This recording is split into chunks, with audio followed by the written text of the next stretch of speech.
Channel beriman dengan logika sehat, channel edukasi Kristen yang diperuntukkan bagi setiap orang Kristen. Salam saudara, puji nama Tuhan. Kembali kita berjumpa dalam tayangan edukasi Kristen, tayangan yang secara khusus diperuntukkan bagi kalangan kaum Kristiani.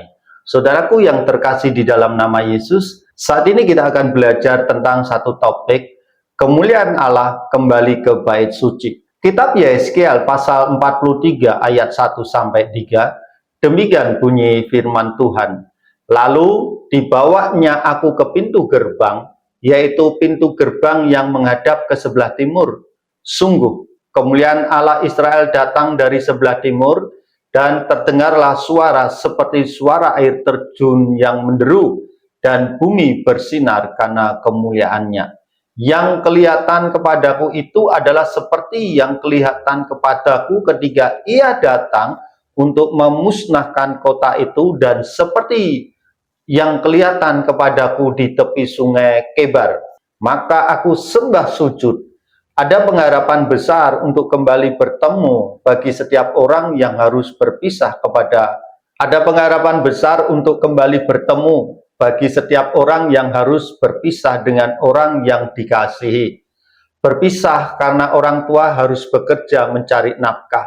Berpisah karena anak-anak harus melanjutkan studi lanjut ke kota lain, ataupun berpisah karena tugas yang tidak bisa ditinggalkan.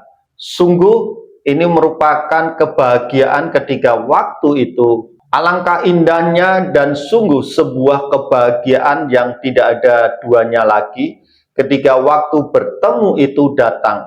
Ada perasaan bahagia dan lega.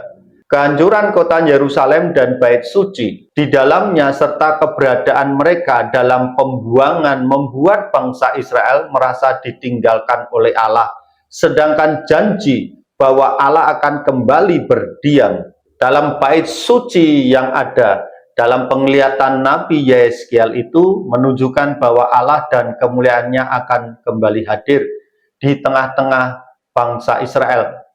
Bagi bangsa Israel yang sedang berada di pembuangan, janji bahwa Allah akan hadir untuk selama-lamanya di bait suci dalam penglihatan Nabi Yehezkiel itu merupakan suatu kebahagiaan yang luar biasa, karena setelah sekian lama mereka ditinggalkan, Tuhan hadir kembali. Penglihatan Nabi Yehezkiel tentang bait suci ini diharapkan membuat bangsa Israel merasa malu atas dosa-dosa yang telah mereka perbuat pada masa lampau, yang telah mengakibatkan dijatuhkannya hukuman Allah, serta membuat mereka menjauhi dosa untuk menjaga kemuliaan Allah. Kemuliaan Allah yang dinyatakan dalam penglihatan Yehezkiel sama besarnya dengan yang ia lihat pada saat berita penghukuman. Hal ini mau menegaskan bahwa sekalipun hati Allah murka, Dia tidak akan membiarkan umatnya berakhir pada penghancuran, karena tujuan penghukuman itu adalah untuk menyembuhkan umatnya. Gerbang merupakan gambaran masuknya Allah di bait suci. Di dalam kepercayaan Timur dekat kuno, gerbang harus dimurnikan sebelum Allah masuk. Pemulihan Allah disertai dengan kesadaran umat akan keberdosaan mereka. Allah mau umatnya melihat semua perbuatan mereka yang jahat, tetapi tidak di dalam rangka mempermalukan mereka. Malahan justru Allah ingin agar membuat mereka mau sungguh-sungguh bertobat dan kembali belajar setia dan taat terhadap hukum-hukum Allah. Luka oleh karena penghukuman akibat ketidaksetiaan disembuhkan melalui anugerah pengampunan yang disertai ketaatan. Kesadaran akan kasih Allah untuk selama-lamanya dalam hidup kita seharusnya mendorong kita sebagai keluarga Allah untuk menjaga kekudusan hidup dan taat terhadap perintahnya. Ketidaksetiaan dan ketidaktaatan bangsa Israel membuat mereka ditegur oleh Allah.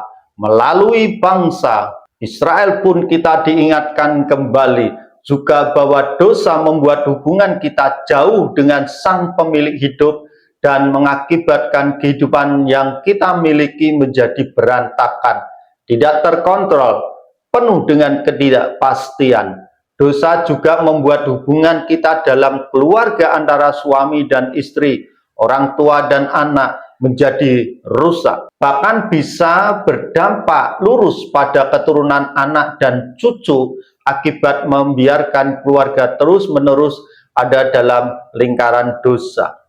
Penglihatan Yeskiel tentang kehadiran Tuhan kembali mengingatkan kita, keluarga Allah, agar meninggalkan dosa yang lama dan kembali taat kepada Tuhan. Terkadang kita harus mengalami luka terlebih dahulu karena ketidaktaatan dan ketidaksetiaan kita, baik yang dilakukan oleh suami, istri, anak-anak maupun kenalan. Kendati pun telah banyak pelanggaran dan dosa yang kita lakukan, umat manusia, namun Tuhan tidak selamanya akan meninggalkan kita. Suaranya selalu lembut untuk menyapa kita. Bahkan tidak sebatas demikian, justru Dia mau tinggal lagi bersama kita, sekalipun kita merasa tidak layak lagi di hadapannya. Itulah kasih Tuhan. Bukan hanya bagi diri seseorang, tetapi bagi semua keluarga yang telah berpaling dan mau berbalik kepadanya. Ingatlah bahwa berita pemulihan dari Tuhan hingga kini masih terus bergema, menjadi penghiburan bagi setiap orang yang merasakan bahwa Allah berada jauh darinya. Kasih karunia Allah yang kini nyata, sehingga kita saat ini kembali dipertemukan melalui pengorbanan putranya, Yesus Kristus Tuhan dan Juru Selamat kita, adalah bukti bahwa Ia selalu sedia mengampuni dosa kita. Namun, pengampunan dari Allah harus diikuti dengan pembaruan sikap hidup yang selaras dengan perintahnya. Kiranya apa yang saya bagikan ini menjadi berkat tersendiri bagi kehidupan kita bersama. Tuhan Yesus memberkati.